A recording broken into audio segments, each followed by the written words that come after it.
Krishna Krishna Hare Hare Hare Rama Hare Rama Rama Rama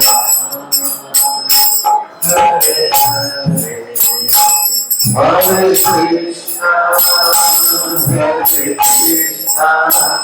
Hare Hare Hare Rama Hare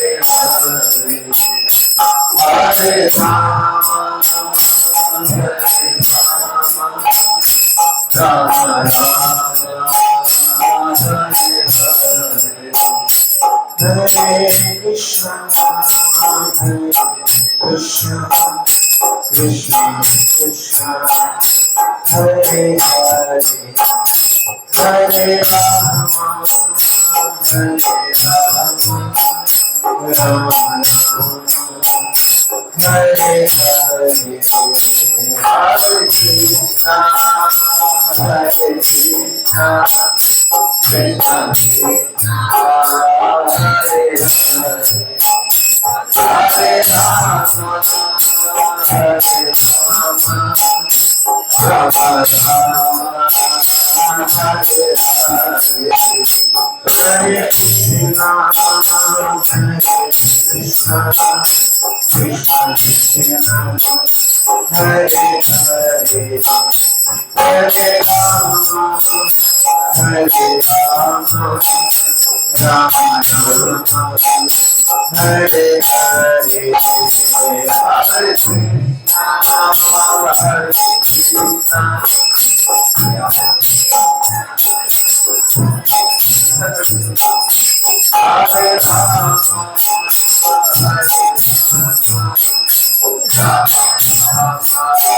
Rama Hare Hare Hare Krishna Krishna Krishna Hare Hare Hare Rama Hare Rama Rama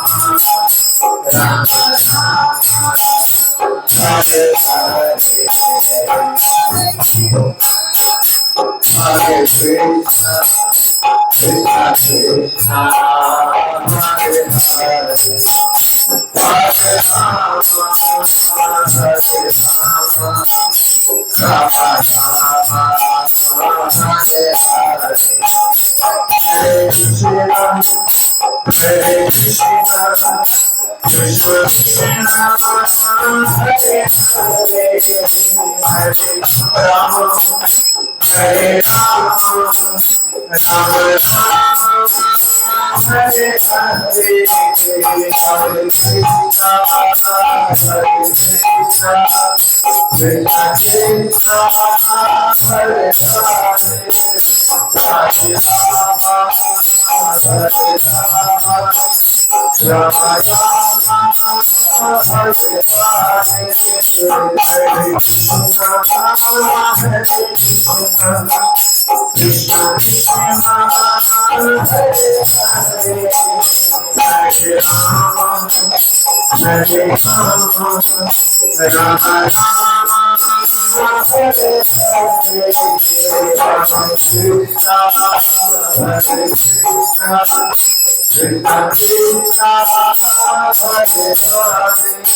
Hare Rama Hare Rama Rama Rama Hare Hare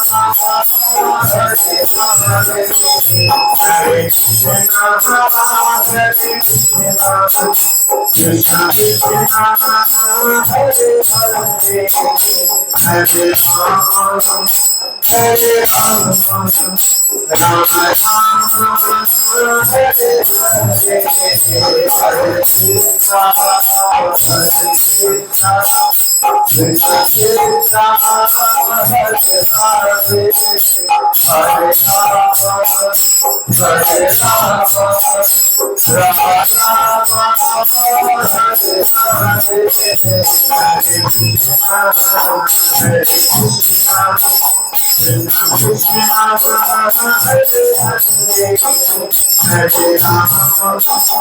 Hare Hare Hare Rama Hare Rama Rama Rama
हरिनाम संकीर्तन यज्ञ की जय, उपस्थित समस्त भक्त वृंद की जय। ओम अज्ञानतिमिरान्धस्य ज्ञानाञ्जनशलाकया चक्षुरुन्मीलितं येन तस्मै श्रीगुरवे नमः। हे कृष्ण करुणा सिन्धु दीनबन्धु जगत्पते गोपेश गोपिका कांत राधा कांत नमस्तुते। तप्त कांचन गौरांगी राधे वृंदावनेश्वरी वृषभानुसुते देवी प्रणमामि हरिप्रिये। वाञ्छाकल्पतरुभ्यक्षः कृपा सिन्धुभ्य एव च पतितानां पावनेभ्यो वैष्णवेभ्यो नमो नमः। जय श्री कृष्ण चैतन्य प्रभु नित्यानंद श्री अद्वैत गदाधर श्रीवासादि गौर भक्त वृंद। हरे कृष्णा कृष्णा कृष्णा कृष्णा हरे हरे हरे राम राम राम हरे हरे। मूकं करोति वाचालं पङ्गुं लङ्घयते गिरिं यत्कृपातमहं वन्दे श्रीगुरुदीनतारणं परमानन्दमाधवं श्रीचैतन्य ईश्वरम्।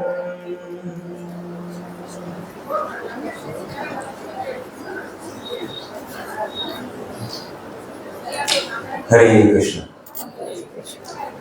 तो आप सभी का सभी भक्तों से निवेदन है, अपना मोबाइल फोन साइड पर रखें। माताओं से निवेदन है, कृपया एक साइड में व्यवस्थित हो जाए ताकि जो नए आने वाले हैं उनको स्थान मिल सके। उसके बाद में कथा में कम से कम व्यवधान हो। कृपया इस बात का ध्यान रखें कि हम बीच में बार बार उठकर नहीं जाए। हरे कृष्ण। तो आप सभी का बहुत बहुत स्वागत है। और 6 दिन आज छठा दिन है, 5 दिन निकल गए। इन दिनों में हमने श्रीमद् भगवद गीता पे चर्चा किया, ईश्वर जीव प्रकृति काल कर्म। कल हमने चर्चा किया था सर्वोत्तम योग पद्धति का है। यदि षोडशतम नाम कली कलमसनासना नातः परतरोपाय सर्ववेदेषु दृश्यते। सभी वेदों का एक साथ एक स्वर में क्या कहते हैं? यह भगवान का पवित्र नाम का जो उच्चारण है, हर नाम नामैव केवलम कलम नास्तेव नास्तेव नास्तेव गतिरन्यथा। तो कल हमने ये सब चर्चा किया। तो आज हम चर्चा के क्रम को आगे बढ़ा रहे हैं कि कृष्ण भक्ति का अभ्यास क्यों करना है, भक्ति का अभ्यास क्यों करना है। तो भगवान ने भगवद गीता में 8वें अध्याय के 15वें श्लोक में भगवान ने ये बात बताया कि यह भौतिक जगत दुखों का घर है, दुखालयम अशाश्वतम, दुखों का घर है। और दुखों के घर में हम सुख की तलाश कर रहे हैं, सुख खोज रहे हैं। कह रहे ना कि काजल की कोठरी में अगर कैसे भी आप जाएंगे तो कालिख तो लगेगी। वही बात है, अनेकों इस जगत में अलग अलग प्रकार के कष्ट हैं। तो कैसे हम कैसे संतुष्ट कैसे होंगे? अगर एक मछली को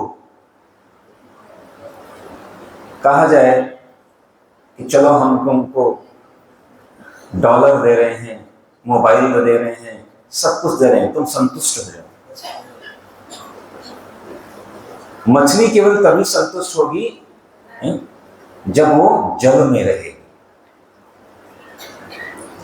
जल के बाहर आप उसको कितनी भी फैसिलिटीज दे दो, उसी तरह वास्तविक रूप में हम सब कोई भी जो कार्य कर रहे हैं, हम कहते हैं कि हमें आनंद चाहिए, हर व्यक्ति को आनंद चाहिए। तो एक प्रश्न मेरा ये है, हमें आनंद क्यों चाहिए? अच्छा, मुझको आनंद चाहिए, आपको, हर यहां पे बैठे हर व्यक्ति को ही चाहिए। तो कहेंगे ये कौन सा प्रश्न हो गया? सामान्य भाषा में कहें तो खुश रहना चाहते हैं हम सभी। तो अगर प्रश्न करें क्यों खुश रहना चाहते हैं हम, कोई बोलना चाहेगा क्या इस पर? क्यों खुश रहना है? हम सब चाहते हैं। अच्छा, एक और प्रश्न, हम में से कितने लोग अभी, हम कहें कि कितने लोग खुश हैं, हाथ उठाएंगे। काफी लोग खुश हैं, ठीक है, हाँ। ऐसे कितने लोग हैं जो ये कह रहे हैं कि हम हमेशा ही खुश रहते हैं, हमें कोई समस्या आती ही नहीं है, कोई समस्या आती नहीं।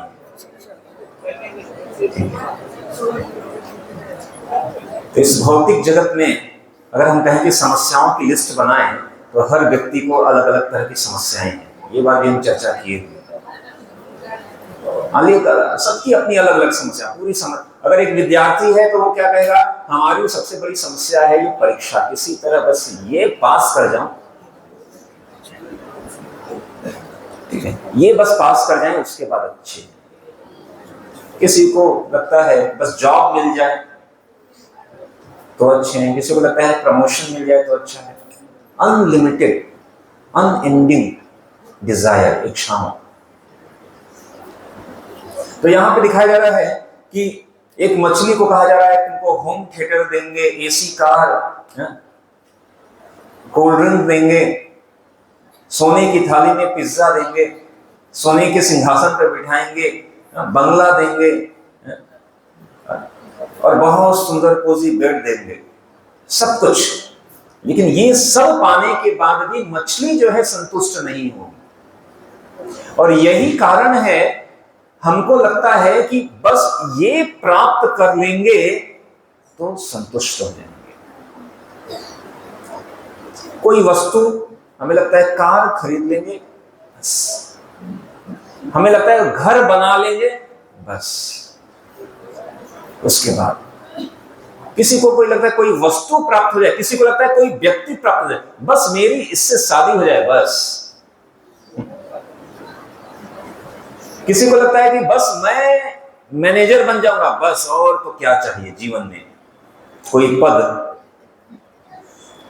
पद प्रतिष्ठा, किसी व्यक्ति को प्राप्त करने, किसी वस्तु को प्राप्त करने, और किसी पद को प्राप्त करने, या धन को प्राप्त करने का, या प्रसिद्धि को प्राप्त करने का। लेकिन इन सब में से आप कुछ भी प्राप्त कर लो, उसके बाद आप लगेगा अगला क्या, अगला और चाहिए और। इसीलिए श्रीमद् भागवत और श्रीमद् भगवद गीता में यह बात बताया कि वास्तविक रूप में हमारे अंदर एक प्रवृत्ति क्या है कि हम सब आनंद में रहना चाहते हैं। ये प्रवृत्ति क्यों है, आज मैं आपको उत्तर बताने वाला हूं कि हम आनंद में क्यों रहना चाहते। अरे हमारी तो बात छोड़ो, हमारे घर में अगर कोई पालतू जानवर भी है ना, उसको भी आप ऐसे बुलाओ, टॉमी, वो ऐसे पूंछ हिलाते हुए क्या, वो भी चाहता है कि आनंद ले। जानवर से लेकर मनुष्य से लेकर हर व्यक्ति आनंद प्राप्ति की चाहत में है, आनंद की खोज में है, और किसी की खोज संपन्न हो नहीं रही है। कोई एक चीज मिल गया, लगता है अब वो ये तो मिल गया। आपने एक नया मोबाइल, आपको लगता है ये मोबाइल खरीदना है, ये मोबाइल खरीदना है। अब आपने मोबाइल खरीद लिया, 2 दिन चलाया, लग रहा है ठीक है, ये तो ठीक है, अब वो वाला खरीदेंगे। ये गाड़ी खरीदे, अब वो वाली गाड़ी खरीदेंगे। ऐसा घर बना लिया, अब ऐसा घर बनाएंगे। इसका कारण क्या है कि वास्तविक रूप में आनंद किसी भी बाहर की किसी भी वस्तु को प्राप्त करके आप आनंद नहीं पा सकते। किसी भी व्यक्ति को या किसी भी पद प्रतिष्ठा को प्राप्त करके आनंद में नहीं रहा जा सकता, क्योंकि वास्तविक आनंद तो वह है जिसको एक बार प्राप्त कर लिया तो अब कुछ और प्राप्त करने की इच्छा ही नहीं रहेगी। लेकिन यहां पर इच्छा बढ़ती जा रही है। हमने बताया था, आवृतम ज्ञाननेतेन ज्ञानिनो नित्यवैरिणं काम रूपेण कौन्तेय दुष्पुरेण नलेन च। अग्नि में घी डाला, अग्नि और बढ़ गई, और बढ़ती जा रही है, इच्छाएं बढ़ती जा रही है। तो इसका कारण क्या है? ये कारण हम दूसरे दिन के सत्र में भी हमने बताया था। अब वहां पर थोड़ा सा पीछे जाते हैं। तो हमने बताया था कि यह शरीर जो है 5 तत्वों का बना है, पृथ्वी, जल, अग्नि, वायु और आकाश। और इस शरीर के अंदर एक सूक्ष्म शरीर है जो 3 तत्वों का बना है, मन, बुद्धि और अहंकार। तो हमने उस दिन क्या सीखा था कि हम सबके पास आत्मा है। सीखा था? ये सीखा था? नहीं, मैंने तो ये नहीं सिखाया। किसको याद है मैंने क्या सिखाया था? किसी को याद है? मैंने ये सिखाया नहीं कि हमारे पास आत्मा है। कोई किसी को याद है? हाँ बोलो। हम ही आत्मा। हाँ, हमने सिखाया कि हमारे पास शरीर है, हमारे पास आत्मा नहीं है। हम ही आत्मा है, हमारे पास शरीर है। क्योंकि अगर हम ये कह रहे हैं कि हमारे पास आत्मा है, मतलब कि हम शरीर हैं और हमारे पास आत्मा है। जैसे ये हमारे पास मोबाइल है, मतलब तो हम और हमारा नहीं। मैंने आपको फिर से ध्यान से सुनिएगा, हमने सिखाया था कि हम आत्मा है और हमारे पास एक भौतिक शरीर है, पृथ्वी, जल, अग्नि, वायु, आकाश की बनी हुई, और एक और क्या शरीर है? सूक्ष्म शरीर, मन की, बुद्धि और अहंकार तत्व की बनी हुई। लेकिन हम है आत्मा। और हमने क्या बताया कि आत्मा जो है जो हम आत्मा हैं, हम भी तीन तत्वों का बने हैं। उसमें किसी को याद है पहला तत्व? सत चित आनंद। इसीलिए कई बार हम सुनते हैं ये क्या, सच्चिदानंद भगवान की जय, ऐसा बोलते हैं ना। तो क्यों बोल रहे हैं सतचित आनंद? भगवान भी सतचित आनंद है और हम भगवान के अंश होने के कारण हम भी सतचित आनंद के ही बने हुए हैं। तो पहला जो तत्व है सत, सत का मतलब होता है शाश्वत, और चित्त का मतलब होता है ज्ञान, और तीसरा है आनंद। आनंद का मतलब आनंद। इसका मतलब कि हम आनंद के ही बने हुए हैं, और इसीलिए चूंकि हम आनंद के बने हैं तो आनंद में रहने की जो प्रवृत्ति है वो कहीं बाहर से नहीं है, वो अंदर से है। हम आनंद के ही बने हुए हैं, आनंद के बने हुए हैं। इसीलिए कोई बाहर की वस्तु, कोई बाहर का व्यक्ति या कोई बाहर का पद या धन, ये सब प्राप्त कर कर आनंद में नहीं रह सकते हैं, क्योंकि हम तो पहले से ही आनंद के हैं। जो पहले से ही आनंद का बना हुआ है उसको क्या आनंद में बनाएंगे हम? जो पहले, जैसे उस दिन उदाहरण दिया था, जो पहले से सोने का बना हुआ है उसको क्या सोना बनाएंगे हम?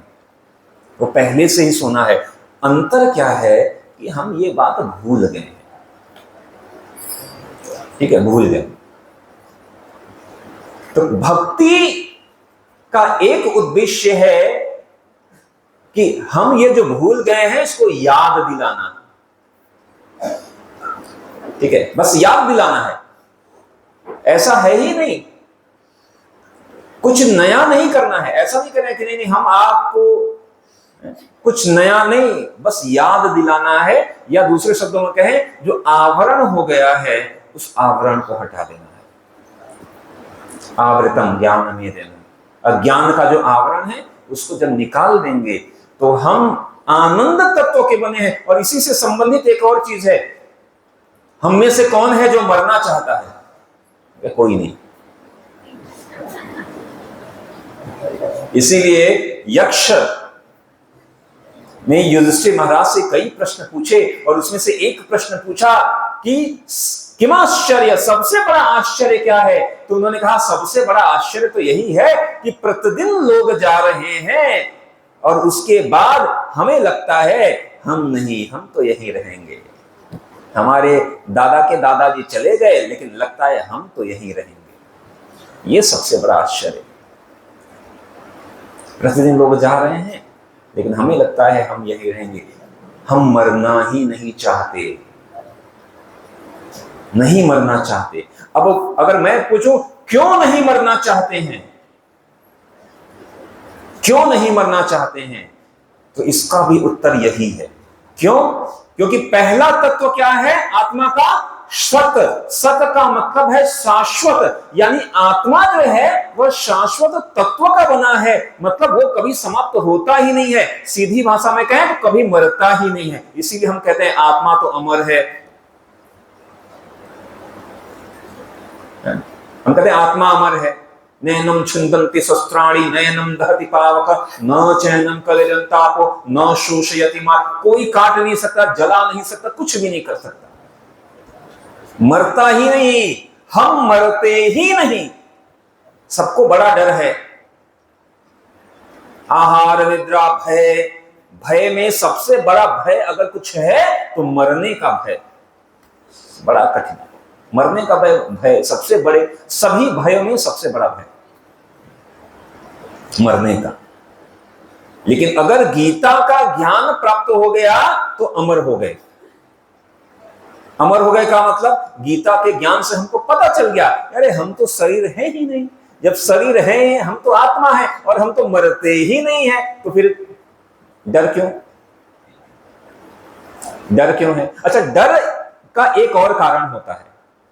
डर का कारण क्या होता है? अनिश्चितता, पता नहीं। जब पता नहीं होता, जैसे आंखों पर पट्टी बांध दिया जाए और कहा चलो, तो हम ऐसे से चलते हैं डर के, अरे कहीं ठोकर न लग जाए, कहीं टकरा न जाए। क्यों? क्योंकि हमें पता नहीं है सामने क्या है, कहीं खंबे हैं, कहीं कुछ है। आंखों पे पट्टी अगर बांध दिया जाए, पूरे क्रिकेट स्टेडियम जैसे मैदान में कहा जाओ दौड़ो, खाली है दौड़ो, आप दौड़ो किधर भी दौड़ो, इतना बड़ा मैदान है, कुछ गिरने वाला नहीं। हम क्योंकि हमें पता है कि सामने खुला मैदान है। तो लोगों को डर क्या है कि मर गए तो होगा क्या मर गए तो होगा क्या, क्योंकि आगे का हमारी बुद्धि सीमित है, हम देख नहीं। लेकिन शास्त्र के द्वारा देख सकते हैं, जैसे शास्त्र के द्वारा हमने देखा कि इस जीवन के पहले भी जीवन था, और इस जीवन में और इस जीवन के बाद भी जीवन है। यह शास्त्र के द्वारा हमने समझा है। तो इसी तरह हम मरना क्यों नहीं चाहते, क्योंकि यह भी अंदर से आ रहा है। आत्मा कभी मरता ही नहीं है, और जब मरने का हमको लग रहा है, क्योंकि हम अपने आप को शरीर समझ रहे हैं और हमें लग रहा है कि अब हम मर रहे हैं, अब हम मर रहे हैं, तो अंदर से नहीं नहीं नहीं मर रहे हैं, नहीं हम मरते ही नहीं है, मरना नहीं चाहते, क्योंकि हम मरते ही नहीं है, शाश्वत तत्व के बने हैं। इसीलिए, और आत्मा के रूप में आप सबकी सूचना के लिए बताऊं कि आत्मा के रूप में हम सर्व ज्ञानमयी हैं, हमको ज्ञान है। लेकिन यही ज्ञान, तो भक्ति का अभ्यास क्या है कि यह जो हमारी शाश्वतता है उसको हमें याद दिलाते हैं कि हम कोई सामान्य, हम तो भगवान के अंश हैं, हम तो मरते ही नहीं हैं, हम अंदर से अपने आप आनंदमय हैं, आनंद के ही। अब प्रश्न यह है कि अगर हम आनंद के बने हैं तो फिर आनंद में है क्यों नहीं, क्यों दुख झेल रहे हैं? ये दुख इसलिए झेल रहे हैं, ये भी हमने एक कथा बताई थी कि एक जो बच्चा अपने पिता को छोड़कर भाग गया था। एक उदाहरण देते हैं, अगर समुद्र है इतना विशाल, कितना भी सूर्य तेज चमके, समुद्र सूखेगा नहीं, समुद्र सूखेगा नहीं। लेकिन अगर उसी समुद्र से एक बूंद बाहर निकाल लिया जाए, हथेली पर रख दिया जाए, थोड़ी देर में वो बूंद जो है सूख जाएगा, क्योंकि इस बूंद ने समुद्र का साथ छोड़ दिया।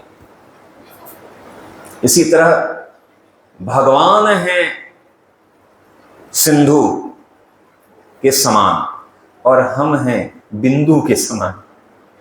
भगवान विशाल है और हम छोटे। तो जब तक बूंद सागर के साथ रहता है उसका कुछ बाल बांका नहीं होगा। सागर का साथ छोड़ दिया, यद्यपि कि सागर का परीक्षण करें तो क्या होगा, सागर भी नमकीन होगा। अगर सागर में से एक बूंद निकाल दें, उसका परीक्षण करें तो वो भी नमकीन होगा। इसीलिए वैद्य शास्त्र कह रहे हैं कि गुण में भगवान भी सतचित आनंद के बने हैं और हम भी सतचित आनंद के बने हुए हैं। गुण में कोई अंतर नहीं है, लेकिन मात्रा में बहुत अंतर है। भगवान बहुत विशाल हैं और हम इतने छोटे से, ये अंतर है भगवान में। इसीलिए कुछ भी कर लो, एक जीव कभी भी भगवान नहीं बन सकता। कोई कहे योग सिद्धि कर ले और भगवान बन जाए, नहीं। कुछ भी कर करे भगवान बन नहीं सकते हैं। हाँ, छोटे मोटे ईश्वर बन सकते हैं, लेकिन ईश्वर परम ईश्वर नहीं बन सकते। छोटा ईश्वर का मतलब होता है कंट्रोल करना, ठीक है। बहुत अगर इच्छा है ईश्वर बनने की तो भगवान कहेंगे ठीक है, तुम पति परमेश्वर बन जाओ, एक छोटा सा घर कंट्रोल करो। भगवान बहुत दयालु है। अगर हमारे कर्म फल उसके हिसाब से नहीं है, लेकिन अंदर से बड़ा लालसा है कि हम राजा बने, लेकिन कर्म उस तरह का किया नहीं है, तो भगवान कहेंगे कोई बात नहीं, तुमको कुत्तों का राजा बना देते हैं। अब उसको भी वैसा ही फीलिंग होता है कि हम तो राजा हैं, तो लगता है ये मेरा इलाका है, कोई नहीं आएगा इधर। सेम फीलिंग जो मनुष्य को आती है कि ये मेरा इलाका है, ये मेरा साम्राज्य है।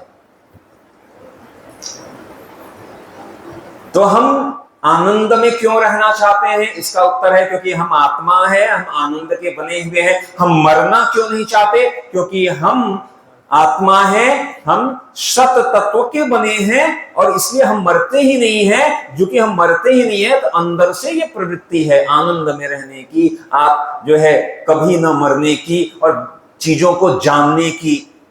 ये प्रवृत्ति अंदर से है, आत्मा का प्रवृत्ति है ये। लेकिन भौतिक जगत में आकर हम भौतिक, यहां पे ये देखो चित्र है, गधा सोच रहा है 2 कदम बस चलेंगे और गाजर मिल जाएगा। 2 कदम बस ये प्राप्त कर लेंगे, आनंद में आ जाएगा। ये हम सबका चित्रण है। हमको लगता है बस ये मिल जाए, यस ये हो जाए, बस ये प्राप्त कर लें, बस इतना धन कमा लें। केवल 1 इंच की दूरी है सुख में और वो दूरी हमेशा बनी रहती है। भगवान ने पहले से स्टैंप मार दिया, दुखालयम है भाई। ये भी हमने जाना कि ये भौतिक जगत कारागार है और कारागार मतलब दुख ही रहेगा। लेकिन हमारे पास ऑप्शन है, आध्यात्मिक जगत, भगवान का धाम,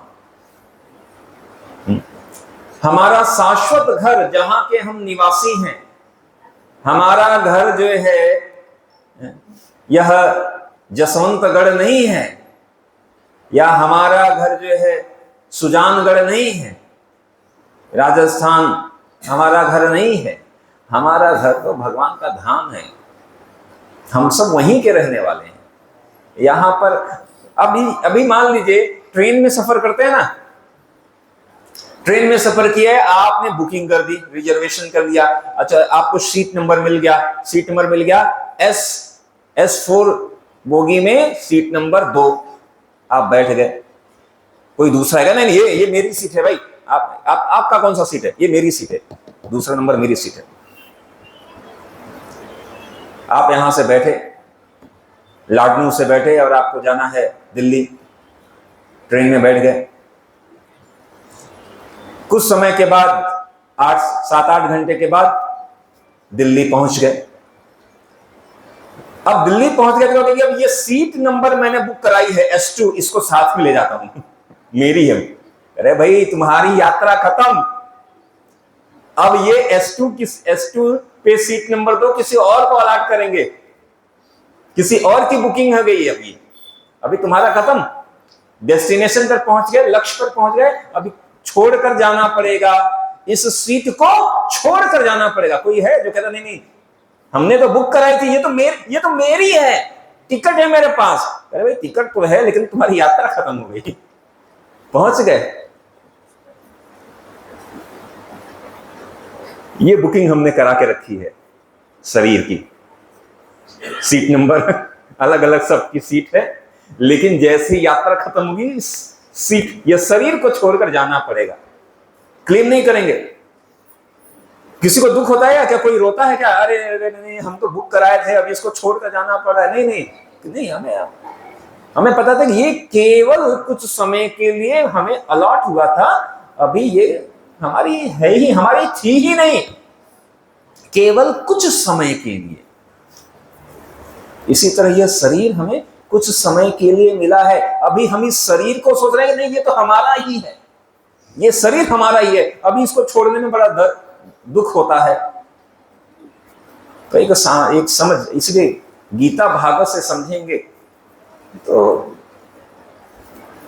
इसीलिए गीता में यह भगवान ने बताया कि आध्यात्मिक जगत आनंदमय, शाश्वतमय, सभी चिंताओं से मुक्त है।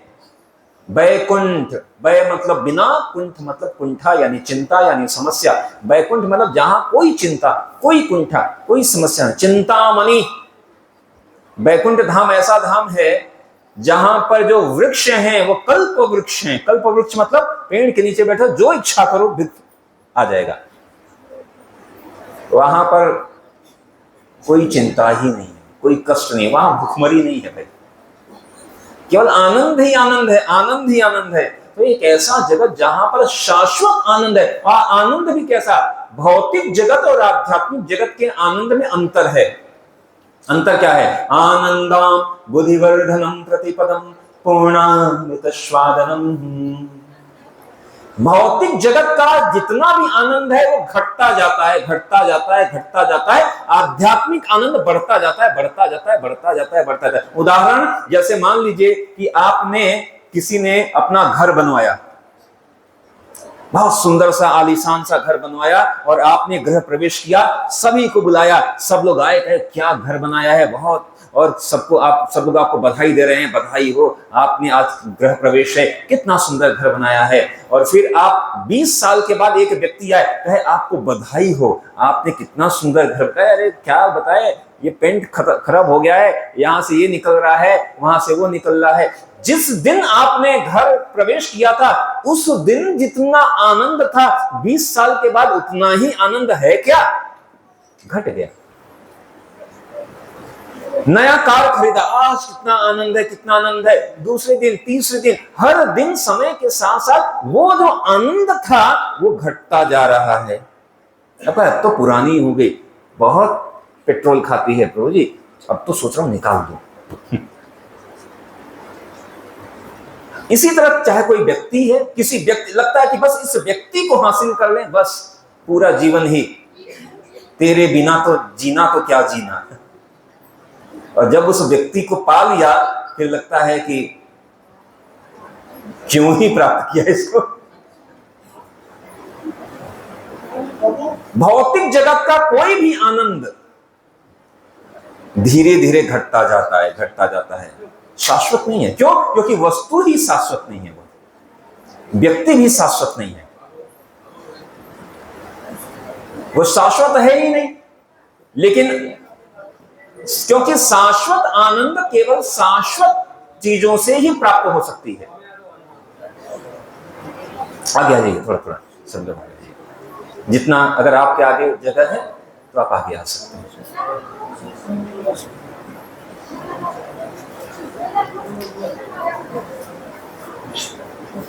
तो शाश्वत आनंद केवल शाश्वत वस्तु से ही प्राप्त हो सकता है। और यहां पर हम चारों तरफ अगर हम देखें, कोई चीज शाश्वत नहीं है। हम यह शरीर हमारा शाश्वत है नहीं, और इसलिए यह समस्या है। और आध्यात्मिक आनंद के बारे में कहा गया है, आनंदाम बुद्धिवर्धनम प्रतिपदम। हर क्षण आनंद बढ़ता जाता है, बढ़ता जाता है, बढ़ता जाता है। कितना बढ़ता है? अमृत स्वादनम, अमृत जैसा आनंद मिलने लगता है। आध्यात्मिक आनंद बढ़ता जाता है, भौतिक आनंद घटता जाता है। ये एक सबसे आसान समझने वाली चीजें हैं। हमारा आनंद हर दिन घट रहा है।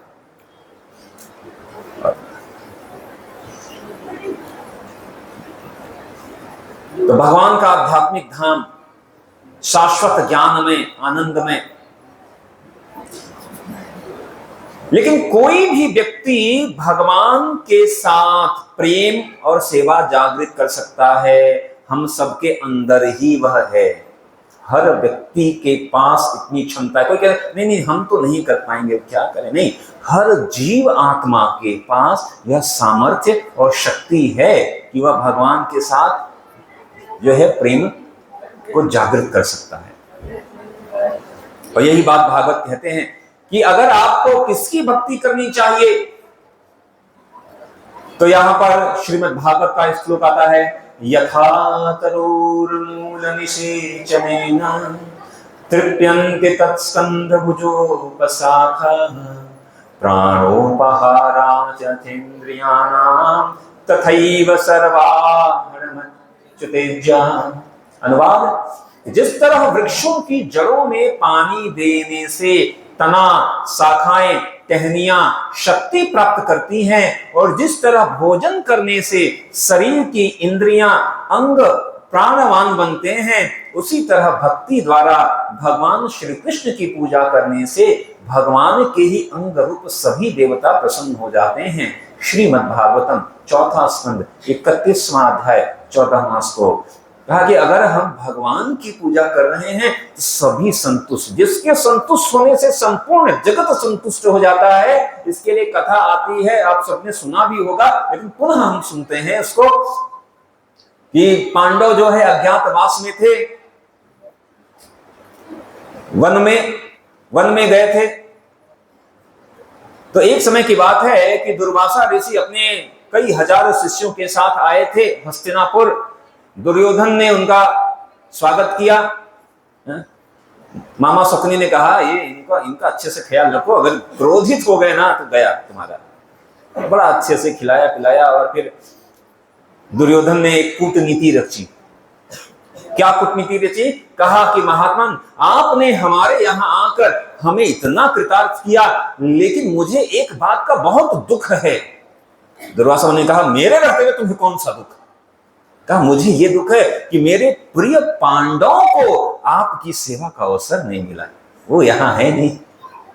दुर्वासा ने कहा कोई बात नहीं, मैं उनको सेवा का अवसर देता हूं। कहा अगर आप उनको सेवा का अवसर दे दें तो मेरा जो है, मेरे मन पे जो बोझ है वो उतर जाएगा कि मेरे पांडवों को सेवा का अवसर नहीं मिला। दुर्वासा ने कहा ठीक है कोई बात नहीं, चले गए। कहा एड्रेस दे दिया कि वहां पे जाइए, वहां पर रह रहे। दुर्वासा मुनि अपने अनेक हजारों शिष्यों के साथ पहुंच गए पांडवों के पास। और समस्या क्या थी कि पहुंचते पहुंचते हो गया थोड़ा सा लेट। भगवान जो है द्रौपदी जी को एक पात्र प्राप्त था जिसको कहते थे अक्षय पात्र, लेकिन उस अक्षय पात्र से अनलिमिटेड भोजन निकलता था, अनलिमिटेड। लेकिन उसकी एक शर्त थी कि अगर द्रौपदी महारानी ने उससे भोजन कर लिया है तो उसमें से भोजन आएगा नहीं। ठीक है, ये हमारी भारतीय संस्कृति की परंपरा है कि पहले घर में, ठीक है, सबसे जो बुजुर्ग हैं उनको खिलाना चाहिए, बच्चों को खिलाना चाहिए, सब पालें तो जो घर की गृहिणी है वो भोजन करती है। दुर्वासा मुनि पहुंचे लेकिन हो गया था थोड़ा सा लेट। द्रौपदी महारानी ने भोजन को ग्रहण कर लिया था। अब अक्षय पात्र से कुछ भी भोजन उत्पन्न नहीं होगा। जब वहां पे पहुंचे देखिए अभी अतिथि आ गए हैं, अभी क्या करें अतिथि। पूरा ये दुर्योधन का प्लान था एकदम कि अब दुर्वासा जी क्रोधित हो गए, श्राप दे दिए, खत्म, पांडव खत्म। तो अब युधिष्ठिर महाराज ने देखा अभी क्या करें। युधिष्ठिर महाराज ने कहा कि महात्मन कोई बात, आप जो है स्नान करके आइए, स्नान करके आइए, तब तक भोजन हम तैयार रखते हैं। वो चले गए स्नान करने सभी शिष्यों के साथ। जहां वहां स्नान करने लगे। अब सब पांडव परेशान, द्रौपदी महारानी परेशान, क्या करें क्या करें। तो कहते हैं कि जब भक्त परे, इसीलिए भक्त को समस्याओं से समस्या नहीं है। क्यों नहीं है? क्योंकि जब भक्त समस्या में होता है तो वो भगवान को स्मरण करते हैं, और जब भगवान को स्मरण करते हैं तो भगवान वहां प्रकट होते हैं। और जब भगवान के प्राकट्य हो गया, भगवान का दर्शन हो गया, तो भक्त को कहता है अब क्या समस्या है, अब तो जो देखेंगे देखेंगे गिरधारी। सबने स्मरण किया, भगवान वहां पे तुरंत प्रकट हुए। प्रकट होते ही भगवान ने कहा हे सखी बहुत भूख लगी है जोरों की, भोजन लाओ। द्रौपदी महारानी ने कहा कि मेरी खिल्ली उड़ा रहे हो, यहां कुछ भोजन है नहीं। उन्होंने कहा कुछ तो होगा। तो उन्होंने वो पात्र ले आए, कहा कि ये देखो पूरा खाली पात्र है। भगवान ने देखा तो पात्र खाली था, लेकिन उसमें एक चावल का दाना टूटा हुआ, एक चावल का दाना पड़ा था। भगवान ने उस दाने को लिया और ग्रहण कर लिया। भगवान ने जैसे ही उसको ग्रहण कर लिया, इधर दुर्वासा मुनि और ये स्नान करते थे, स्नान करते ही उनको डकार आ गया। पेट भरने के बाद डकार आता है ना, ऐसा डकार आ गया पेट भरने से। सबने जरा खा लिया। इधर युधिष्ठिर महाराज भीम जा रहे थे कि देखें क्या कर रहे हैं, वो लोग स्नान कर लिए हैं क्या। उन्होंने दुर्वासा ने कहा अरे अब तो पेट भर गया।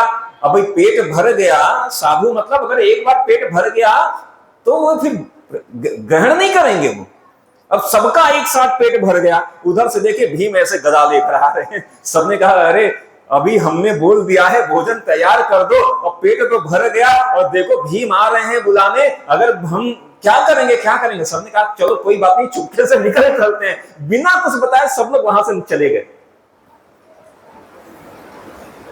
तो ये बता रहे हैं कि जिसके संतुष्ट होने से संपूर्ण ब्रह्मांड संतुष्ट हो जाता है। अरे अगर कुछ मांगना है कुछ मांगना भी है तो भगवान से मांगो।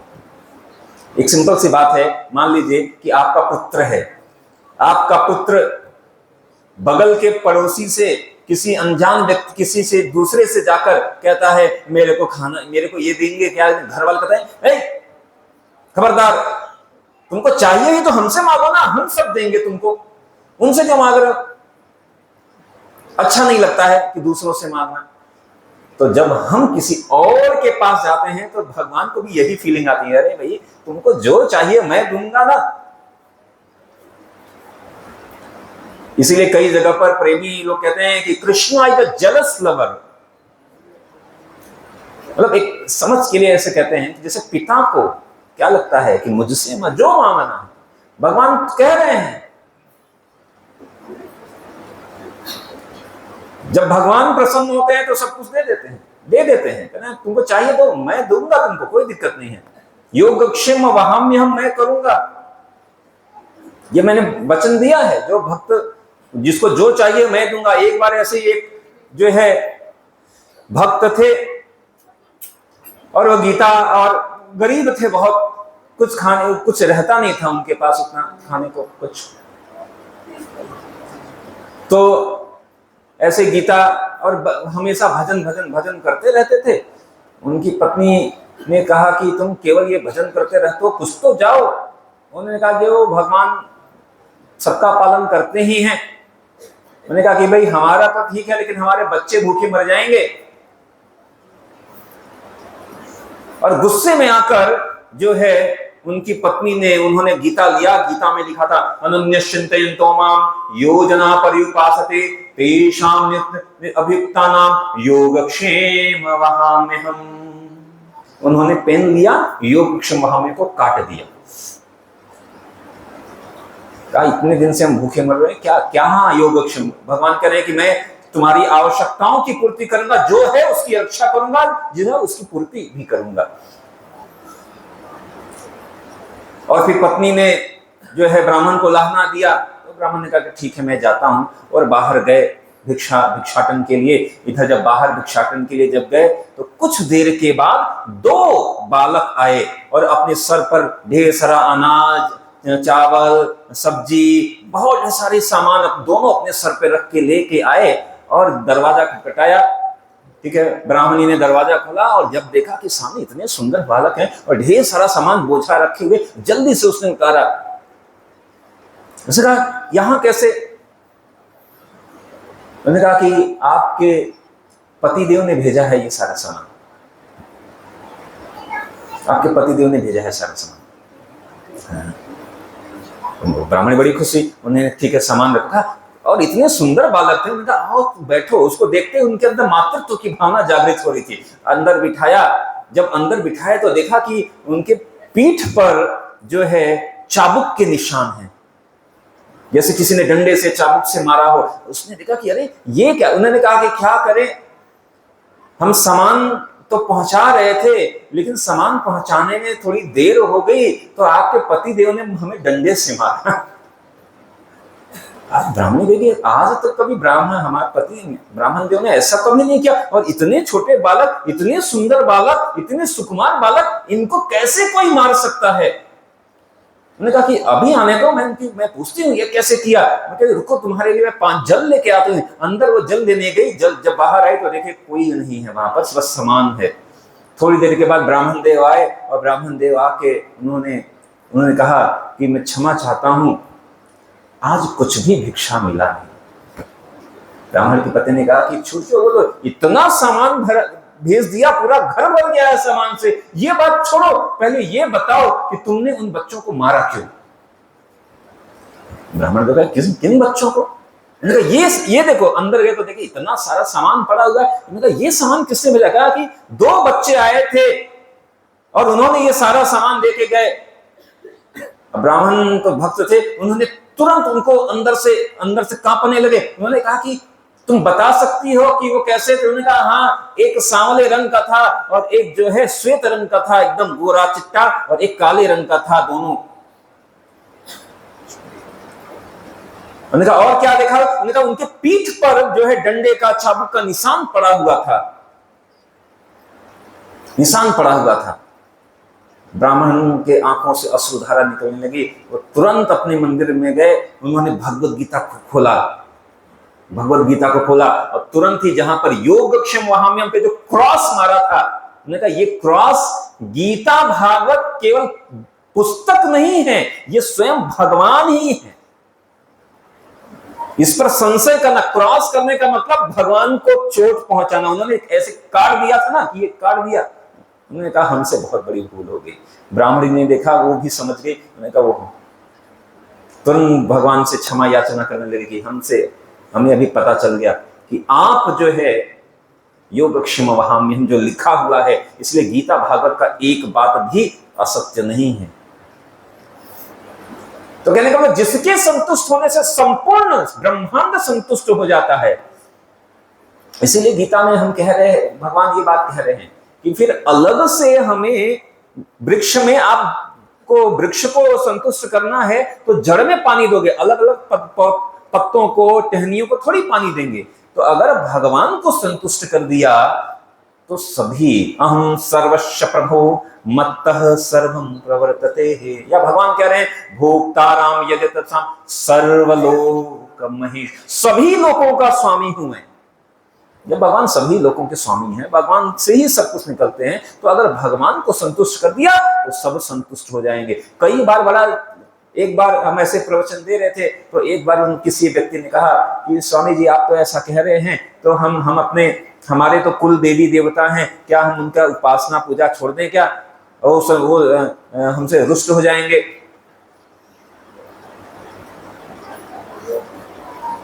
तो पहली बात, इसके भी दो उत्तर हैं। एक उत्तर क्या है कि अगर हम बात करें कि कुल की बात करें, हम अपने बात कुल की करें, हम सबका जो कुल है, मतलब कुल मतलब हमारे जो पूर्वज के ऐसे, हम सबका जो कुल है, हम मनुष्य का कुल शुरू हुआ है मनु महाराज से। मनु से ही हम बने हैं मनुष्य, मनु की पीढ़ी कहलाई मनुष्य। और मनु महाराज जो है वह, अगर हम कहें कि मनु महाराज के इष्ट देव कौन है, मनु महाराज के इष्ट देव भगवान है, ठीक है। वो वराह देव की उपासना करते हैं मनु महाराज। तो हम सबके अगर पीछे चलते जाओ, दादा के दादा के दादा के दादा के दादा के, सब पीछे एकदम चलते जाओ, अंततः सारे मनुष्य कहां आएंगे, मनु से बने हैं हम मनुष्य। तो सबसे बड़ा हमारा प्रमुख कुल तो मानव कुल है, बाकी के भी कुल हैं। हमें किसी का अपमान नहीं करना है, किसी का अनादर नहीं करना है। आप कर सकते हैं, लेकिन कैसे कर सकते हैं, यह समझकर कि यह भी सभी देवी देवता भगवान के ही अंश हैं। अगर इस दृष्टिकोण से अगर करते हैं तो वो अत्यंत प्रसन्न हो जाते हैं। जैसे उस दिन मैंने उदाहरण दिया था हनुमान जी वाला, हमने उदाहरण दिया था हनुमान जी वाला। हनुमान जी कब प्रसन्न होंगे? हनुमान जी तब प्रसन्न होंगे प्रभु चरित्र सुनबे को रसिया। या हनुमान जी को ही प्रभु का चरित्र सुनने के लिए उतने ललायित होते हैं कि कहते हैं कि जहां भी राम कथा होती है, हनुमान जी वहां पर अदृश्य रूप में प्रकट हो जाते हैं। और राम लखन सीता मन बसिया। तो अगर इसी तरह अगर आप देवी उपासना कर रहे हैं, वैष्णव देवी शिव की उपासना कर रहे हैं, वैष्णवा नाम यथा शंभु, गणेश जी की उपासना कर रहे हैं, गणेश जी किसके पुजारी हैं? नरसिंह देव भगवान के पुजारी हैं। इसी तरह सभी देवी देवता भगवान के ही अंश हैं। भगवान ने जब कहा कि अहम सर्वस्व कहा, ऐसा नहीं कहा कि मैं केवल भौतिक जगत में मनुष्यों का प्रभव नहीं, कहा सर्वस्व में सभी देवी देवता भी भगवान के ही अंश हैं। इसीलिए जब भगवान की भक्ति करेंगे तो उसमें सभी चीजें समाहित हैं। मैं नहीं कर रहा हूं, भागवत कह रहा है। यही बात भगवत गीता में भगवान बताते हैं 16वें अध्याय में, यह शास्त्र विधिर मृत्सुज्य वर्तते काम कारतः न स सिद्धमवाप्नोति न सुखम न पराम गतिम। 16वें अध्याय का 30वां श्लोक भगवान करे, जो शास्त्रों की आदेशों की अवहेलना करता है और मनमाने ढंग से कार्य करता है, उसे न तो सिद्धि न तो सुख न ही परम गति की प्राप्ति हो पाती है। तो हमें पालन कैसे करना है? शास्त्र के अनुसार करना है। शास्त्र में क्या लिखा है? इसीलिए हमने कहा कि हम भगवान को मानते हैं, इसका मतलब तब सार्थक होगा जब भगवान के कहना मानेंगे। भगवान का कहना नहीं मानेंगे तो भूल जाओ कि आप भगवान को मानते हो, अंदर केवल छलावा कर रहे हैं कि हम भगवान को जी बहुत मानते हैं। ये बस काम हो जाए, 1.25 किलो का प्रसाद चढ़ाएंगे भगवान, नहीं हुआ तो भूल जाओ। लोग मनौती मानते हैं कि ये होगा, ये कर दो। भगवान Krishna is not a order supplier. हम ऑर्डर देते हैं ना, दो समोसा, 4 ये ऑर्डर दे दो। हम भगवान को ऑर्डर सप्लायर समझते हैं कि भगवान हमको ये दे दो, भगवान हमको ये दे दो, भगवान हमको वो दे दो। भगवान भी सोचते होंगे कि अरे उल्टा मूर्ख है, क्या मतलब, क्या हमको ऑर्डर देना नहीं है, भगवान से हमको ऑर्डर लेना है, उनके चरणों में बैठकर। यही बात एक राम में की कथा आती है कि भगवान राम वनवास में गए और पंचवटी में बैठे हुए थे और उसी समय भरत जी आए उनसे मिलने के लिए, भगवान को साथ में ले जाने के लिए। सभी माताओं को लेकर आए थे, गुरुजन वृंद को लेकर आए थे, पूरी अयोध्या को लेकर आए थे। पूरी अयोध्या का हर एक व्यक्ति जो है साथ में चल रहा था कि अब भगवान को लेकर आएंगे, वनवास नहीं देने देंगे। भरत महाराज ने कहा जिसको चलना है चलो, सबको चलो, सबको। यहां तक कि अयोध्या के पशु पक्षी भी आए थे भगवान को साथ ले जाने के लिए। भरत महाराज गए, भगवान राम के चरणों को पकड़े,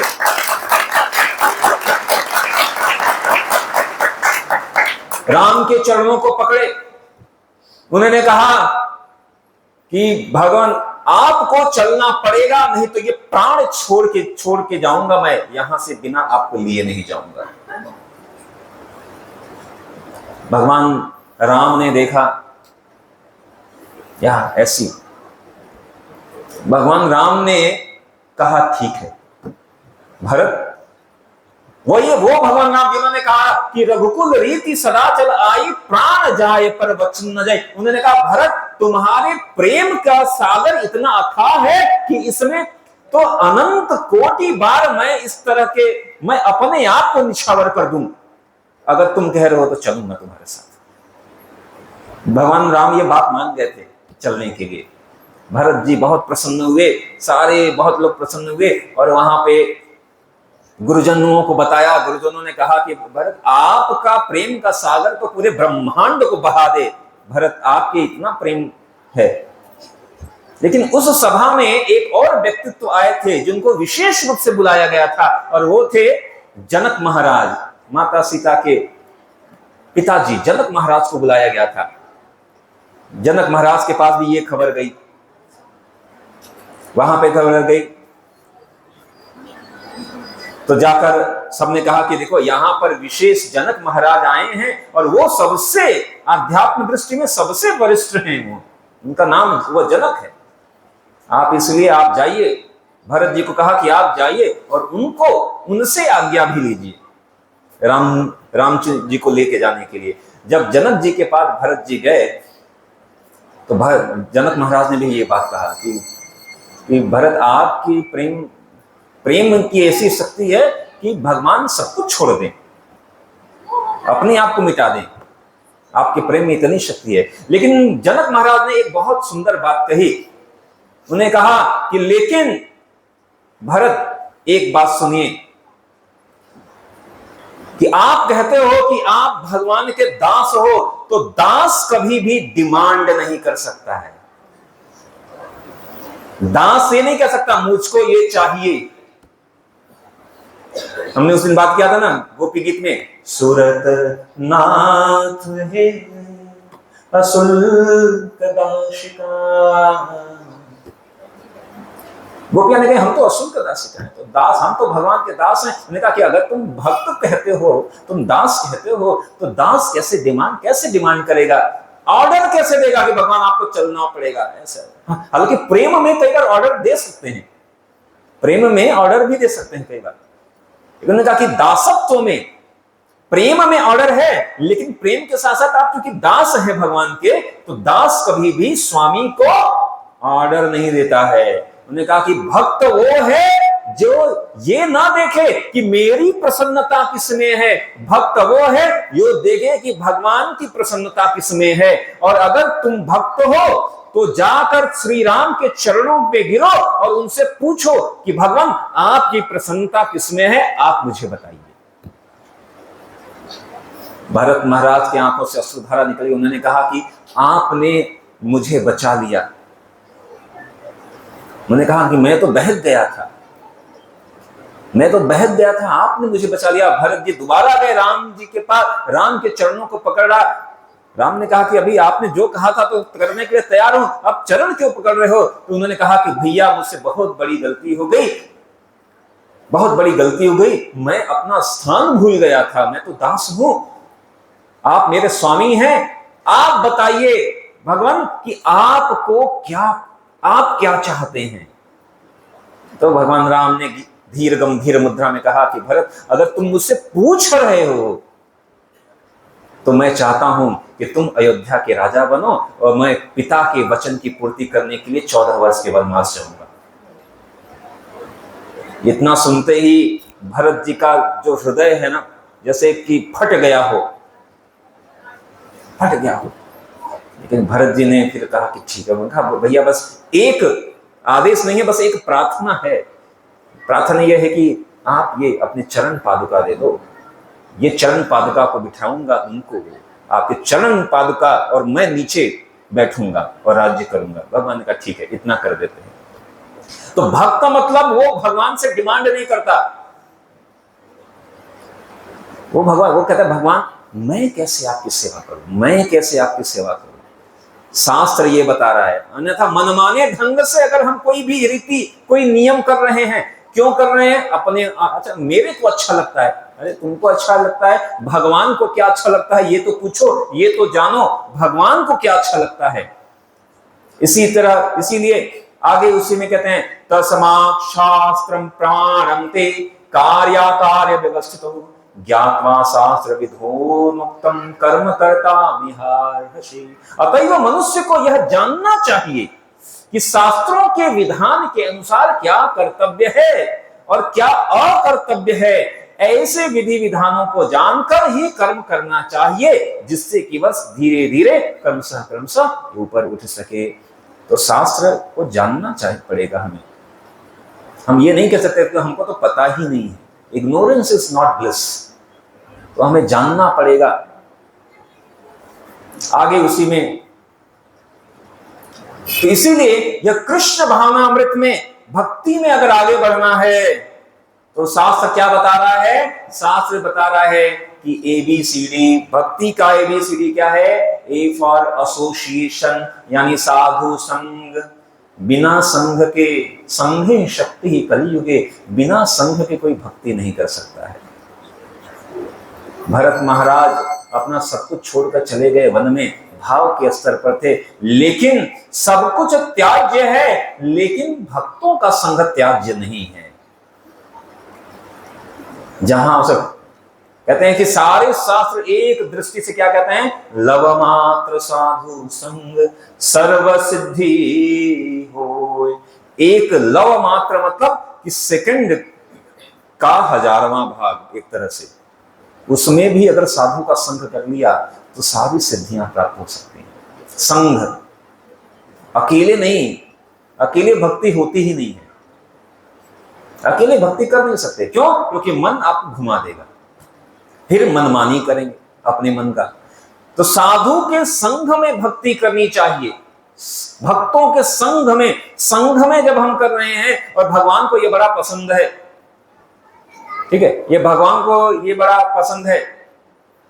प्रचेतस गण थे, कई भाई थे, और जब वो तपस्या कर रहे थे सभी, तो भाइयों में इतना प्रेम था कि जब कोई एक भाई पूजा के लिए बैठता तो दूसरा भाई तुरंत वहां पे आसन लगा देता, फूल लाता, पूजा की सामग्री लाता, और जब कोई सोने के लिए जाता तो कोई दूसरा भाई दौड़कर बिस्तर लगा देता कि किसी को कुछ तकलीफ ना हो, समस्या ना हो। भगवान प्रकट हो गए। जब भगवान प्रकट हुए तो भगवान ने ये नहीं कहा कि मैं तुम लोगों की तपस्या से बहुत प्रसन्न हुआ। उन्होंने कहा तुम्हारी तपस्या तो नहीं, लेकिन आप लोग इतना मिलकर प्रेम पूर्वक जो रह रहे हो, एक दूसरे की सेवा कर रहे हो, इससे मैं प्रसन्न हूं। भगवान की आंखों में आंसू आ गए थे कि इतना प्रेम भाव। तो संघ में शक्ति भी है। साथ में अकेले भगवान के धाम नहीं जाने का है हमें, और अकेले गए तो भगवान भी प्रसन्न नहीं, कहेंगे अकेले क्या करने आए हो, सबको लेकर आओ, सभी मेरे। अगर कोई डूब रहा है और एक बच्चे को बचा कर लेगा माँ के पास, पिता के पास ले आओ, क्योंकि ये देखो लेके आ गया मैं, अरे तुम अकेले नहीं, सब जो डूब सबको लेकर आओ, तब ही मैं प्रसन्न होऊंगा। तो हम सबको एक साथ मिलकर जब हम भक्ति करेंगे, एक साथ जाएंगे, अकेले नहीं जाने का। एक भक्त गया पकड़ लेने का धोती, प्रभु जी साथ में लेके चलो, भक्त के पांव पकड़ लो कि आप जाओ, हमें भी ले चलो। जो है सबरी माता ने इतने समय तक सेवा किया, मातंग ऋषि प्रसन्न हो गए। मातंग ऋषि ने कहा कि बताओ क्या करें। उन्होंने कहा कि आप तो जा रहे हैं, लेकिन मेरे को तुमने तो कुछ ज्ञान कुछ भी नहीं पता है, कुछ नहीं आता, न तो विधि आती है, कुछ नहीं आता। उन्होंने कहा कि तुम्हें कोई कुछ करने की जरूरत नहीं है, तुमने मेरी जो सेवा की है, मैं तुमको आशीर्वाद देता हूं कि लोग भगवान के पास जाते हैं दर्शन करने के लिए, भगवान तुम्हारे पास चलकर आएंगे।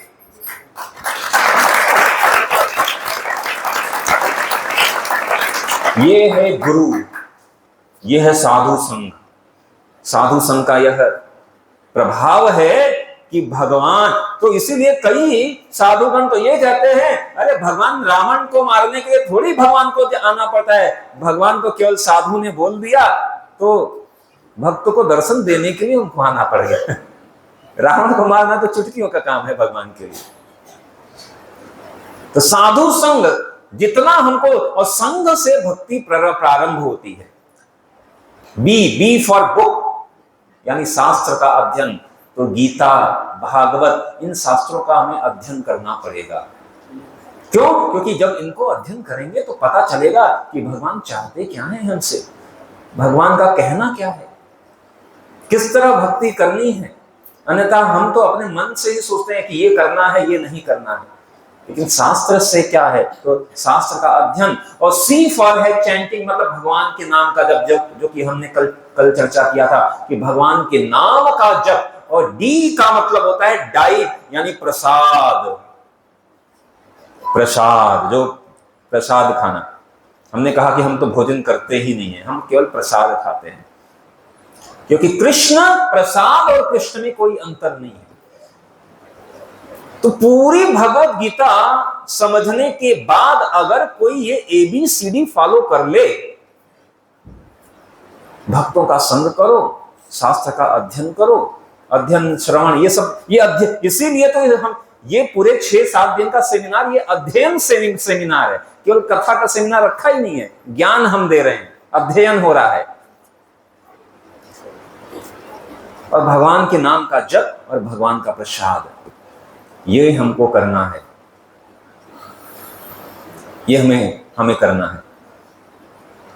ठीक है, तो संघ हमेशा करना है, शास्त्र का अध्ययन करना है, नाम का जप करना है, और प्रसाद, यही बात बता रहे हैं। तो गीता का सार यही है, सर्वगुह्यतमं भूयः शृणु मे परमं वचः इष्ट्यसि मे दृढामीति ततो वक्ष्यामि ते हितम्। भगवान भगवद गीता में 18वें अध्याय के अंतिम श्लोकों में, 64 श्लोकों में कह रहे हैं, अंतिम कुछ श्लोकों में है यह कि चूंकि हे अर्जुन तुम मेरे अत्यंत प्रिय मित्र हो, और अतएव मैं या तुम्हें अपना परम आदेश, जो कि सर्वाधिक गुह्य ज्ञान है, गुह्य है, सबको नहीं बताता हूं, लेकिन तुमको बता रहा हूं, इसे अपने हित के लिए सुन लो।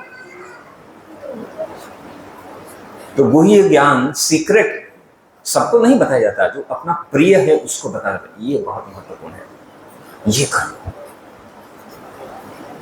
तो भगवान ने ये सारी चीजें बताई, अध्ययन करना, गीता, गीता का सार कहा है, गीता का सार है सर्वधर्मान परित्यज्य मामेकं शरणं व्रज अहम त्वाम सर्व पापेभ्यो मोक्षयिष्यामि मां शुचः। अच्छा, भगवान ने कहा मां शुचः मतलब डरो मत, क्योंकि हम सब डरते हैं। भगवान कह रहे हैं सर्वधर्मान, सभी धर्मों को छोड़कर एकमात्र मेरी शरण में आ जाओ।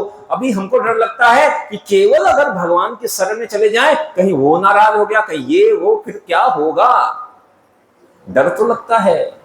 भगवान को भी पता था, इसलिए भगवान करें डरो मत, अहम त्वाम, मैं, अगर कुछ पाप भी होता है सभी पापों से मैं मुक्त करूंगा, सर्व पापेभ्यो मोक्षयिष्यामि, मैं तुमको मुक्ति करूंगा, मैं तुमको मुक्त करूंगा। तो कहते हैं कि गीता का सार है सर्वधर्मान, और सर्वधर्मान श्लोक का सार क्या है? यह श्लोक है मन्मना भव मद्भक्तो, क्योंकि सर्वधर्मान परित्यज्य, सभी धर्मों को छोड़ेंगे। इसका मतलब क्या है? इसका मतलब है मन्मना भव मद्भक्तो मद्याजी मां नमस्कुरु मामयि वैश्यसि सत्यं ते प्रतिजाने प्रियोषि में, सदैव मेरा चिंतन करो, मेरे भक्त बनो, मेरी पूजा करो, मुझे नमस्कार करो। इस प्रकार तुम निश्चित रूप से मेरे पास आ जाओगे। मैं तुम्हें वचन देता हूं, क्योंकि तुम मेरे परम मित्र हो। अर्जुन को कह रहे हैं मैं तुमको वचन दे रहा हूं। भगवान ही एकमात्र सत्यव्रत सत्य परम त्रिसत्यम है, और भगवान और किसी को दिया हुआ वचन तोड़ सकते हैं, लेकिन भक्त को अगर वचन दे दिया तो भक्त के वचन के लिए तो भगवान धरती को आकाश कर दें, दिन को रात कर दें। भगवान ने एक बार दिन को रात कर दिया था। जब जयद्रथ व्रत की बात हुई थी तो भगवान ने सुदर्शन से सूर्य को ढककर दिन को रात बना दिया था। अर्जुन का जब जान पे आई, हम लोग कहते हैं ना कि दिन कभी रात नहीं, अरे भगवान दिन को भी रात बना सकते हैं भक्त के लिए। तो भगवान हमको वचन दे रहे हैं। बहुत सिंपल है। भक्ति क्या है? केवल भगवान का चिंतन ही को तो करना है, स्मरण ही तो करना है। भगवान का पूजा करो, भगवान का भक्त बनो, भगवान का नमस्कार करो, भगवान के नाम का कीर्तन करते रहो। मनमना का और अर्थ क्या है? मनमना सदैव मेरा स्मरण करो। भगवान कह रहे सदैव। तो भगवान का स्मरण सदैव कैसे करेंगे? तो अपने सभी कार्यों में भगवान को शामिल कर लो। सभी कार्यों में भगवान को शामिल कर लो। मद भक्त, और भगवान का हमें भक्त बनना है। भगवान करे मेरे भक्त बनो। एक बार मैंने यह श्लोक पे चर्चा कर रहा था, तो एक व्यक्ति उठे, उन्होंने कहा कि ये कौन भगवान, मतलब ये कैसा लगता है? कोई कहे, जैसे अगर मैं कहूं कि ये आओ मेरे पैर छुओ, कहेंगे ये तो बड़ा अच्छा नहीं है ना। कोई अपनी ही तारीफ करता जा रहा है, अपनी ही तारीफ करते जा रहे हैं, अपने को करें कि मेरा भक्त बनो, मेरा पैर, मुझको नमस्कार करो। मैंने कहा ये तारीफ नहीं है, ये तो बड़ी विडंबना है। क्या विडंबना है? कि हमको पता नहीं है। जैसे कई बार बच्चे को पता नहीं होता है तो पिता सिखाता है, छोटे बच्चों को सिखाता है कि ऐसे प्रणाम करना चाहिए, पैर छूना चाहिए। आज ही प्रभु जी कह रहे थे कि आप ये बताइए कि हमें अपने घर में जो हमसे जो बड़े हैं उनको प्रतिदिन प्रणाम करना चाहिए। ये शास्त्र कहता है अभिवादन शिलस्य नित्यम वृद्धोपसेविनः चत्वारि तस्य वर्धन्ते आयुर्विद्या यशो बलम। अगर आपको जीवन में क्या आयु चाहिए, विद्या, यश और बल चाहिए, तो क्या करना पड़ेगा? अभिवादन शिलस्य नित्यम वृद्धोपसेविनः, जो हमसे बड़े हैं उनको प्रणाम करना चाहिए। और अब यहां पर ही नहीं, अब शास्त्र बता रहा है कि बड़े कौन हैं। तो तीन चार तरह से लोग बड़े हो सकते हैं। एक सबसे कैटेगरी क्या है? जो हमसे उम्र में बड़े हों, उसको कहते हैं बड़ा। और आध्यात्मिक दृष्टि में एक और चीज आती है, जिसने हमसे पहले गुरु से दीक्षा ले ली हो, गुरु की शरण ग्रहण कर ली हो, वो भी हमसे बड़ा है। और तीसरा कहते हैं कि जो आध्यात्मिक ज्ञान में बड़ा हो, आध्यात्मिक ज्ञान में बड़ा है, उम्र भले ही छोटी हो। सुखदेव गोस्वामी उम्र में छोटे थे, जब वहां आए बड़े बड़े ऋषिजन खड़े हो गए। उस ऑडियंस में, श्रोतागण में कौन कौन थे? स्वयं उनके पिता जैसे व्यास और उनके पिता के गुरुजी नारद जैसे और बड़े बड़े ऋषि संत लोग वहां बैठे थे। लेकिन जैसे ही सुखदेव गोस्वामी आए, छोटे बच्चे थे, यहां तक कि सुखदेव गोस्वामी ने वस्त्र भी नहीं पहने हुए थे, दिगंबर जैसे थे। जब वहां आए तो सब खड़े हुए स्वागत के लिए, सम्मान के लिए। तो जो आध्यात्मिक ज्ञान में अगर कोई बड़ा है तो चाहे उम्र से छोटा हो, लेकिन उसको बड़ा मानते हैं। तो मतलब सभी बड़ों का, उम्र में भी बड़ा है तो भी उनको प्रणाम करना चाहिए। इसे आयुर, विद्या, यश और बल, ये चार चीजें मिलेंगी। मद्याजीमम नमस्कुरु, भगवान करें मद्याजीम, मेरी पूजा करो, भगवान की पूजा करनी है। अमाम नमस्कुरु, मुझे प्रणाम करो। तो बड़ा सिंपल है भक्ति, कितना सिंपल है। कोई वो रॉकेट साइंस थोड़ी है यार, बड़ा कठिन है। यहां तक कि भक्ति के लिए, और अगर देखा जाए तो भक्ति के लिए बड़ा पंडित बनने की जरूरत भी नहीं है। यहां तक तो वैदिक शास्त्र कहता है कि बड़े बड़े जो पंडित ज्ञानी हैं, भगवान उनके द्वारा उनको तो जान भी नहीं सकते हैं। केवल प्रेम महत्वपूर्ण है, प्रेम पुमार्थो महान। तो डी फॉर डाइट, ऐसे डी फॉर एक और इंग्लिश में कहना, डी फॉर डिवोशनल सर्विस, यानी भगवान की सेवा करना और भगवत प्रसाद खाना। क्यों महत्वपूर्ण है? भगवान गीता में कह रहे हैं, यज्ञ शिष्टासिनः संतो मुच्चयन्ते सर्व किल्बिषहि भुंजते ते त्वघं पापा ये पचन्त्यात्म कारणात्। भगवान ने कहा कि वे भक्त सभी प्रकार के पापों से मुक्त हो जाते हैं। यहाँ पर कुछ शब्द जो है वो गलत लिख दिए गए हैं, वो ट्रांसलेशन में गलत हो गए हिंदी लिखने में। किसी से मैंने बनवाया था, गुजराती है थोड़ा, हिंदी थोड़ा उन्होंने ठीक से नहीं लिखा, लेकिन आप समझ जाओ कि भगवान के भक्त सभी प्रकार के पापों से मुक्त हो जाते हैं, क्योंकि वे यज्ञ में अर्पित किए गए भोजन मतलब प्रसाद को ही खाते हैं। अन्य लोग, ध्यान से सुनिए, अन्य लोग जो अपने इंद्रिय सुख के लिए भोजन बनाते हैं, वे निश्चित रूप से पाप खाते हैं। कहीं हमको तो पता नहीं था कि इतने सालों से, बचपन से हम पाप खा रहे हैं, फिर हम कहते हैं कि हमने तो किसी का बुरा नहीं किया, फिर हम इतने दुखी क्यों हैं? अरे दुखी इसलिए हो क्योंकि पाप ही खाते जा रहे हो। तो पहले भोजन को बनाइए, भगवान को अर्पित करिए, प्रसाद भोग बनाकर भगवान को अर्पित कर दिए।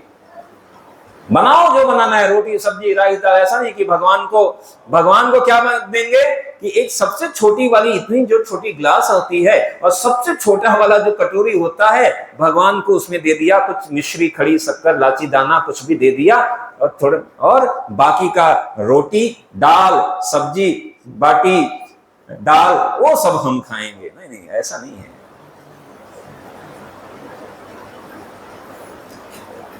कुछ दिन, 2 दिन पहले हम शर्मा जी के घर गए थे। शर्मा जी आए कि नहीं? हाँ खड़े हैं। तो शर्मा जी की माता जी कह रहे थे कि हमको वृंदावन जाना है। तो मैंने कहा कि आपको वृंदावन जाना है, अभी उम्र हो गई है, बड़ा कठिन है जाना। मैंने कहा अगर वृंदावन को यहाँ बुला दे तो? माता जी ने कहा बस ऐसा ही कुछ कृपा हो जाए। मैंने कहा अभी आज बुलाते हैं वृंदावन। यहाँ वृंदावन मतलब क्या? वृंदावन मतलब जहां भगवान निवास करते हैं। मंदिर मतलब क्या? जहां भगवान निवास करते हैं उसको कहते हैं मंदिर। 2 ही काम हमको करने हैं। क्या काम करने हैं? एक तो अपने घर को मंदिर बना दो, घर को मंदिर बना दो। घर, अभी हम अपने घर के आगे नेम प्लेट लिखते हैं कि ये निवास, अपना नाम लिख के लिखते हैं ये निवास। अरे वो निवास नहीं, वो घर तुम्हारा। अभी तक हम सोचते हैं कि ये मेरा घर है और मेरे घर में भगवान को हम लेकर आएंगे, ठाकुर जी को। माने ये सही नहीं है भाई। सही क्या है कि ये घर तो ठाकुर का है और हम यहां निवास करते हैं।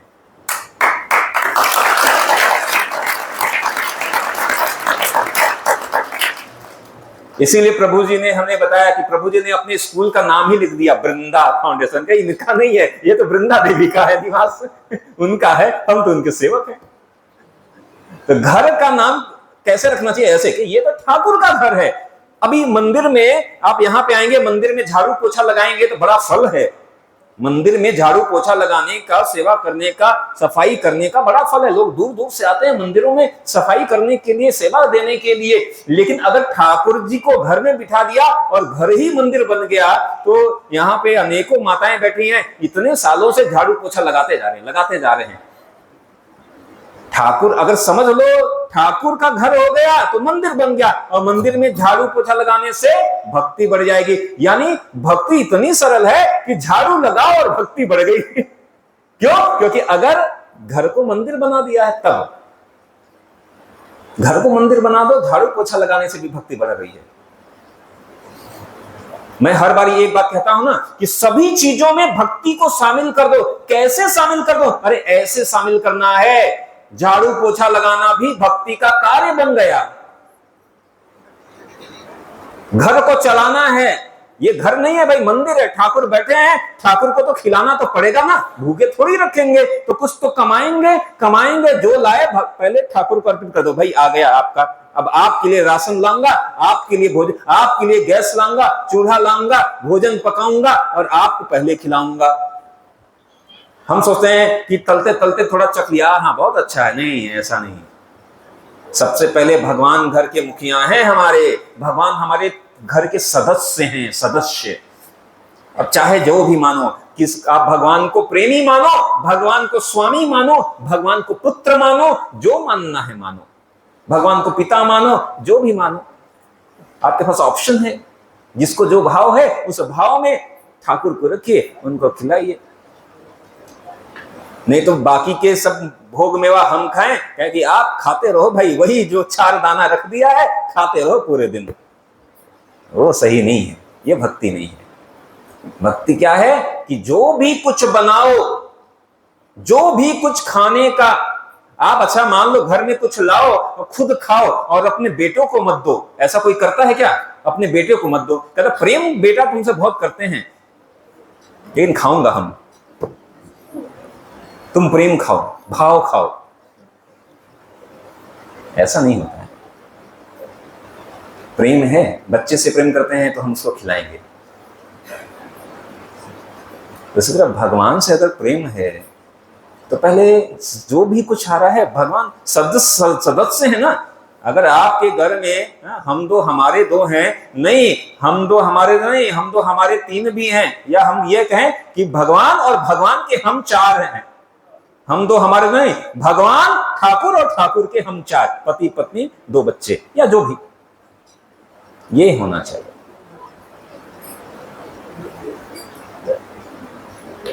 तो इसीलिए बहुत महत्वपूर्ण है यह। भोजन जैसा खाएंगे अन्न वैसा रहेगा मन। जब हम खाएं, जैसा अन्न जाएगा वैसा ही मन रहेगा।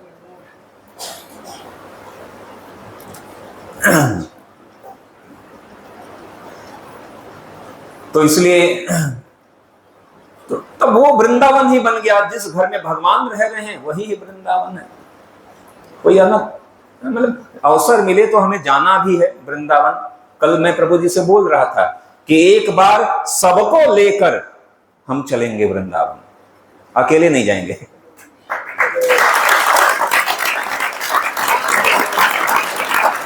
अब भगवान वो कब बनाएंगे, वो कब होगा, वो तो देखा जाएगा।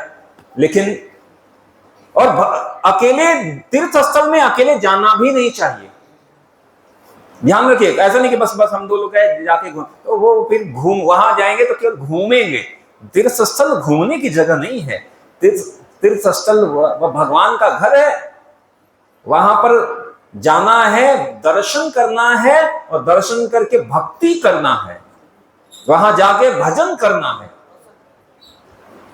तीर्थ और नदी केवल स्नान करके इसके लिए नहीं है। तो इसीलिए हमेशा भक्तों के संघ में तीर्थ स्थल को जाना चाहिए। और साथ में रहें और साथ में वहां पे भजन करें, भगवान का दर्शन करें, केवल आंखों से नहीं कानों से भी दर्शन करें। मतलब पहले उनकी महिमा को समझ लें और फिर दर्शन करें। ऐसे ऐसे दर्शन किया जाता है।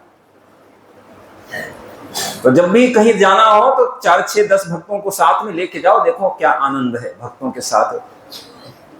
जब भक्तों के साथ, और भगवान बड़ा प्रसन्न होते हैं जब देखते हैं सब भक्तों को एक साथ, भगवान बड़ा प्रसन्न होते हैं। इसीलिए एक सिंपल सी हम बात बता रहे हैं कि 2 लीलाएं हुई ब्रज में। एक लीला हुई थी कि जब इंद्र जी ने जो है पूरा संवर्तक, वो लीला आप जानते ही हैं, गोवर्धन लीला के समय, अभी आने वाला है गोवर्धन पूजा, उस समय वो लीला हुआ था। इंद्र जी ने आदेश दिया था पूरे ब्रज को बहा दो। एक तरह से मतलब क्या हुआ, उस समय संवर्तक बादल जो बारिश करते हैं, खंभे, इतने बड़े बड़े खंभे के समान जो है बूंदें टपक रही थी। लिटरली क्या था कि मारने का प्रयास कर दिया था इंद्र जी ने, ब्रजवासियों को मारने का प्रयास कर दिया था। आप सोचो भगवान कितने क्रुद्ध हुए होंगे। लेकिन शास्त्र में एक चीज आचार्यगण इसको कहते हैं कि भगवान क्रुद्ध तो थे लेकिन प्रसन्न भी हो गए। क्यों प्रसन्न हो गए? इसमें एक लीला आती है कि जब भगवान गौचारण को जाते थे सुबह सुबह, पूरे दिन सुबह जाते थे, शाम को आते थे, तो जो ब्रज की गोपियां थी, जो माताएं थी, सारे ब्रज की जो स्त्रियां थी, वो जो है सोचते थे कि देखो ये बाल बाल ये कितने सौभाग्यशाली हैं कि पूरे दिन भर भगवान इनके साथ रहते हैं। काश हमको ऐसा कभी अवसर मिले कि हम भी दिन में भगवान के साथ रहें। उनको बड़ा विरह होता था कि दिन में हम भगवान के साथ नहीं रहते हैं। और जब भगवान वापस आते थे और रात्रि को भगवान जाते थे रासलीला के लिए गोपियों के साथ, तो जो गोपगण थे वो कहते थे कि देखो ये गोपियां कितनी भाग्यशाली हैं कि पूरी रात भगवान के साथ रहती हैं, पूरी रात भगवान के साथ रहती हैं। तो सबको कुछ न कुछ शिकायत है। तो भगवान तो क्या है, दयालु हैं। भगवान ने कहा अच्छी कोई बात नहीं है। जब भगवान ने गोवर्धन जब उठाया तो 7 दिन और 7 रात, चाहे गोपियां हैं चाहे गोप, सभी एक साथ थे। सबकी इच्छा पूर्ति हो गई। गोपियों की इच्छा थी कि दिन में साथ रहें भगवान के, तो दिन में, और गोपों की इच्छा थी कि रात में भगवान के साथ रहे, तो 7 दिन 7 रात सारे ब्रजवासी भगवान के साथ रहे जब गोवर्धन उठाया।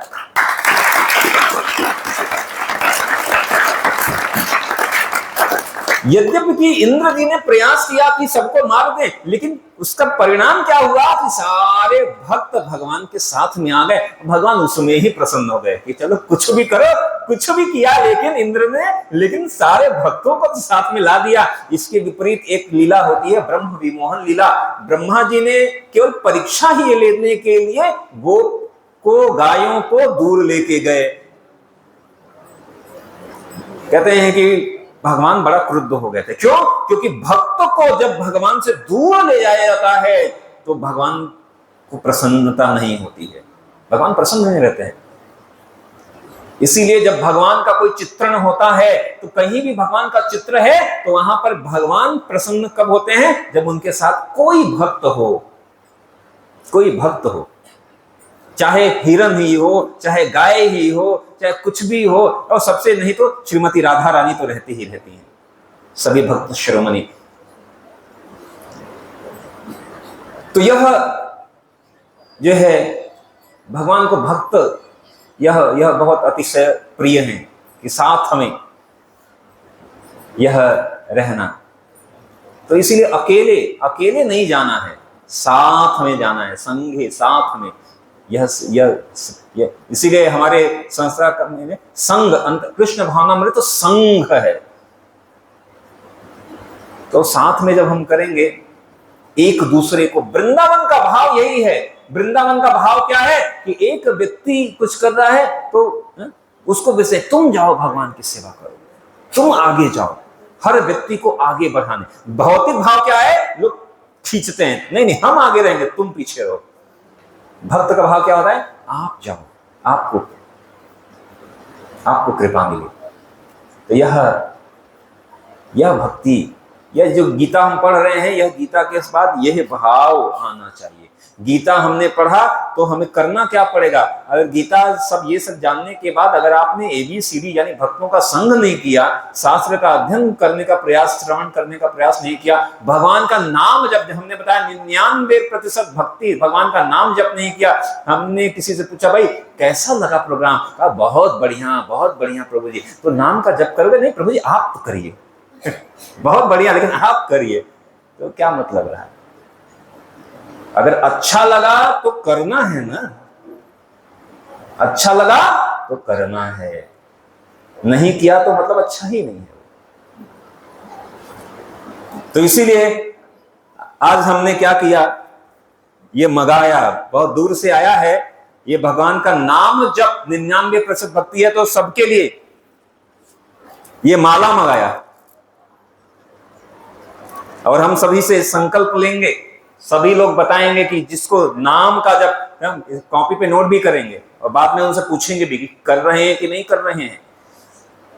प्रारंभ 2 माला से कर सकते हैं, 2 माला का जप। आपको कितना समय देना है भक्ति के लिए? 24 घंटे। नहीं 24 घंटे देना ही है, लेकिन माला जप करने के लिए शुरुआत में केवल 15 मिनट का समय। कौन ऐसा कहता है कि प्रभु जी हम इतने बिजी हैं कि मेरे पास 15 मिनट का समय नहीं है? कोई ऐसा है? हाथ उठा लो अभी कि हमारे पास 15 मिनट का समय नहीं है। प्रभु जी हम इतने बिजी हैं, क्या करें, इतने बिजी हैं, व्यस्त हैं। ब्रह्मा जी पूरे सृष्टि का संचालन करने के बाद भक्ति कर रहे हैं, शिव जी पूरे सृष्टि में संहार करने के बाद चतुर्मुखे ब्रह्मा बोले कृष्ण कृष्ण हरे हरे, महादेव पंचमुखे राम राम हरे, और हम कह रहे हैं कि हमारे पास समय नहीं है। अरे भाई जो हर क्षण सृष्टि कर रहा है, हर क्षण संहार कर रहा है, वो भक्ति कर रहे हैं। हम कह रहे हम उनसे भी अधिक व्यस्त हैं। तो ऐसी व्यस्तता का क्या फायदा? श्रम एव ही केवलम, यह निकल जाएंगे हम। समय, इंग्लिश में कहावत है, if you pass the time then time will pass you like anything. अगर हम समय को पास कर रहे हैं, व्यर्थ कर रहे हैं, तो समय आपको व्यर्थ बना देगा, चला जाएगा, व्यर्थ हो जाएगा। यह जीवन, यह मनुष्य जीवन एक बार गया ना, दोबारा मिलेगा भी कि नहीं मिलेगा बड़ा पता भी नहीं है। इस बार मिला है भगवान, अब इस बार अनेकों जन्म दिए हैं हमने, किसको किसको, इस ये जन्म भगवान अब आपको देना चाहते हैं। देर तो हो गई, लेकिन जो भी है स्वीकार कर दो, ठीक है? देर तो हो गई, लेकिन जो भी है अभी से हम आपको स्वीकार कर दो। आपके शरण में है, आपका नाम जप करेंगे। तो आज का यहां ही हम समाप्त कर रहे हैं। कल हम चर्चा कर लेंगे शरणागति। अभी अनन्य शरणागति कैसे करनी है भगवान के चरणों में, कल यह विषय रहेगा। और एक दृष्टि से देखें तो कल यह अंतिम सत्र है, लेकिन ये अंतिम नहीं, ये प्रारंभिक सत्र होगा, यानी अभी प्रारंभ करने वाले हैं हम। तो हम चाहते हैं कि आप प्रारंभ करें, ठीक है? और प्रारंभ करके ऐसे ही साथ हमें रहें, आनंद साथ में, अकेले आनंद, अरे आनंद करने के लिए आपको कहा जाए कि पार्टी करो, पार्टी करने के लिए भी साथ में लोग रहें। इसीलिए अर्जुन ने कहा मैं युद्ध नहीं करूंगा। भगवान ने क्यों कहा? कि सब मर जाएंगे तो राजा बनकर करूंगा क्या? राजा बनकर करूंगा क्या? राजा अगर बने तो सब साथ में हो, तब तो भरा पूरा परिवार हो, तब तो। आप एक जगह गए दौड़े और आपको एक सूटकेस में भरा पैसा मिल गया, कितना करोड़ों रुपए मिल गया, और आपने कहा अभी क्या करे, अरे किसको बताएं, फोन देखा, 0 कॉन्टेक्ट, कोई है ही नहीं, क्या फायदा? अकेले क्या करोगे भाई? आनंद तो तब है, साथ में आनंद है, साथ में आनंद है। तो भक्ति का भी आनंद साथ में है। तो इस तरह साथ में हम करें तो भगवान के नाम का जप, कल हम जप के बारे में और बताएंगे। और साथ ही साथ हम आप सबसे निवेदन है कि आप नाम जप प्रारंभ करिए और करके देखिए, ठीक है? हमारे पूरे जीवन का अगर कहेंगे कि आप उस पूरे जीवन में कोई महत्वपूर्ण, सबसे महत्वपूर्ण आप कुछ बताइए, प्रभु जी मैं कहूंगा कि मैं सिर्फ यही बताऊंगा क्योंकि मैं खुद ये कर रहा हूं। और ये नाम का जप कर रहा हूं तो ये प्रभाव है। और मैं कर रहा हूं इसलिए आपको भी कह रहा हूं, जो चीज सबसे गुह्य चीज जो हमें पता चली है, तो आप भी हमारे प्रिय हैं, सभी आप भगवान के अंश हैं, तो हम चाहते हैं कि आप भी भगवान के पवित्र नाम का जप करिए। ठीक है, करेंगे? तो सबसे जो है अंजनी प्रभु जी, सबसे अभी भले ही थोड़ा सा लेट हो, लेकिन आज जितने लोग भी चाहें, रजिस्ट्रेशन वाला तो है ही ना, उसमें पूछ लीजिए कि कौन कौन नाम का जप करना चाहता है, और उनको फिर थोड़ा सा कुछ लक्ष्मी देकर ये दे सकते हैं, यह जप माला। और फिर उनको कल के सत्र में हम उनको बताएंगे भी। कल आप जब ये लेकर भी आ सकते हैं तो कल के सत्र में, और अगर कम पड़ता है तो हम और मंगवा लेंगे। अभी 50 मंगवाया है, 50 सेट, और कम पड़ेगा और मंगा लेंगे। ठीक है, तो सबको नाम का जप करना है, कैसे करना है कल के सत्र में और डिटेल से बताएंगे। और कल के सत्र में प्रश्नोत्तरी भी रहेगा। प्रयास करेंगे कि सत्र थोड़ा छोटा करके प्रश्न उत्तर लें और नाम जप की महिमा के बारे में बताएंगे। तो आप सभी से निवेदन है कि सभी नाम जप के लिए यह झोली है, यह माला, इसमें एक माला होगा, एक ऐसे गोमुखी होगी और यह काउंटर रहेगा। आप पूछ लीजिए, जो माला करना चाहता है संकल्प आप ही दिखा दीजिए, दे दीजिए। हाँ, तो आप में से कितने लोग ऐसे संकल्प लेना चाहते हैं कि हम, और अभी तो कार्तिक महीना चल रहा है। कार्तिक महीना मतलब क्या बताएं, क्या मत पूछो भाई। कार्तिक महीने में भगवान के नाम का जप करने का संकल्प, आपसे भाग्यशाली अभी कोई और नहीं है इस ब्रह्मांड में। ठीक है, तो कितने लोग 2 माला यानी 15 मिनट का संकल्प लेना चाहते हैं कि 15 मिनट हम भगवान को देंगे, डेली 15 मिनट देंगे, डेली करना है, यह 2 माला हम जप करेंगे। वो खड़े हो जाइए, हाथ मत उठाइए, खड़े हो जाइए। ठीक है, तो सभी लोग को मैंने, पीछे भी खड़े हो जाइए, माता लोग भी खड़े हो जाइए। ठीक है, और हो गए, सभी लोग खड़े हो गए। ठीक है, आज संकल्प हम दिलवा रहे हैं, सभी लोग खड़े हो गए ना, जो भी, और सभी लोग ऐसे हाथ ऊपर करिए। तो मैं भगवान से यह प्रार्थना करता हूं कि इन सभी लोगों को जो कि हाथ खड़े करके खड़े हैं, इन लोगों को, क्योंकि अभी हम तो सबको देख नहीं पा रहे हैं, कहेंगे प्रभु जी हम तो खड़े ही नहीं हुए थे, तो भगवान आप इन सबको देख लीजिए। ये आपके सानिध्य में संकल्प ले रहे हैं कि आपका नाम जप जो है, 2 माला का नाम जप करने का प्रतिदिन प्रयास करेंगे, प्रतिदिन 2 माला का नाम जप करेंगे। हरे कृष्णा कृष्णा कृष्णा हरे हरे, हरे राम राम राम हरे हरे। अभी बैठ जाइए अपने स्थान पर। अभी मैंने या यहाँ पर कई लोगों ने देखा नहीं होगा कौन कौन खड़े थे, लेकिन भगवान ने देख लिया, अंतर्यामी है भगवान, उनकी नजरों से कोई बचा नहीं है। तो जितने लोगों ने संकल्प लिया है वो अपना नाम लिखवा देंगे, नाम, कांटेक्ट नंबर अगर पहले से लिखवाए हैं तो बस बता देंगे, और उन सब के लिए व्यवस्था कर दी जाएगी। सबको जो है, हम आज 50 है तो आज 50 लोगों को हम दे सकते हैं, शायद पहले माताओं को दे सकते हैं, और उससे जो बचे फिर प्रभु जी लोग को दे दीजिए। जो कम होगा वो कल हम दोबारा मंगवा लेते हैं। तो जाने से पहले सबको जो है यह नाम जप का यह हम देकर जाएंगे। ठीक है, नाम जप का यह दे के जाएंगे, और आप इसको एक बार करके देखिए, करके देखिए। हजारों करोड़ों लोग कर रहे हैं, और आप भी इसे करके देखिए, फिर देखिए भगवान की भक्ति का प्रारंभ होगा। ठीक है, तो जिसको भी आज, जिसको जिसको चाहिए होगा तो आज मैं दे सकता हूं, एटलीस्ट अगर चाहें तो। समय है या कल क्या? ऐसे आपके लिए 5-10 मिनट ज्यादा भी लगा तो क्या करोगे? मेरा निवेदन है कि आप यहाँ पर आए, और सबसे पहले माताएं बहनें जो भी ये गौमुखी और माला लेना चाहें वो क्या है, जिन्होंने भी संकल्प किया है।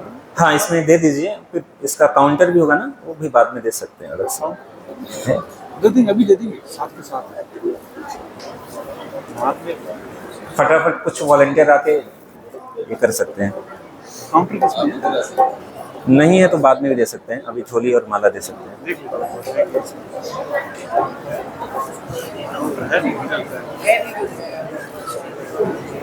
किसी भी प्रकार के दबाव में ये काम नहीं करना है। अपनी स्वेच्छा से भगवान के प्रति हम समर्पित हों। आकर के आप यहाँ पर किसी प्रकार का चार्ज नहीं है, हाँ, कोई दबाव नहीं है, भगवान का नाम है, इसमें क्या है? किसी प्रकार का शिक्षा से जो भी आपने संकल्प लिया है करिए। काउंटर है नहीं। कोई बात नहीं, अभी माला और ये दे दीजिए। चला लीजिए माता।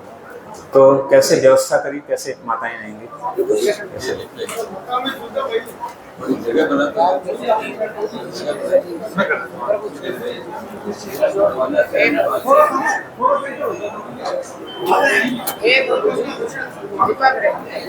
सारे बैग में ना एक एक माला रखते जाओ। ये निकाल दो, ये माला लगा।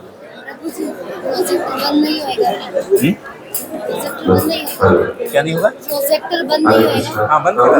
एक माला वाला भी ले सकता है। हाँ, एक माला, जिसको एक माला का संकल्प लेना है तो एक माले का भी संकल्प ले सकते हैं। 8 मिनट लगेगा, लेकिन 2 माला लेंगे तो अधिक अच्छा है। एक राधा और कृष्ण जुगल जोड़ी है, तो कम से कम 2 से शुरुआत करो तो अधिक अच्छा है। ये किसकी? तुलसी मैया की माता। हाँ, ये माला किसकी? तुलसी मैया की माता है। क्या है? ये माला किसकी? तुलसी की। नहीं, तुलसी की नहीं है अभी, क्योंकि तुलसी का जब थोड़ा नियम पालन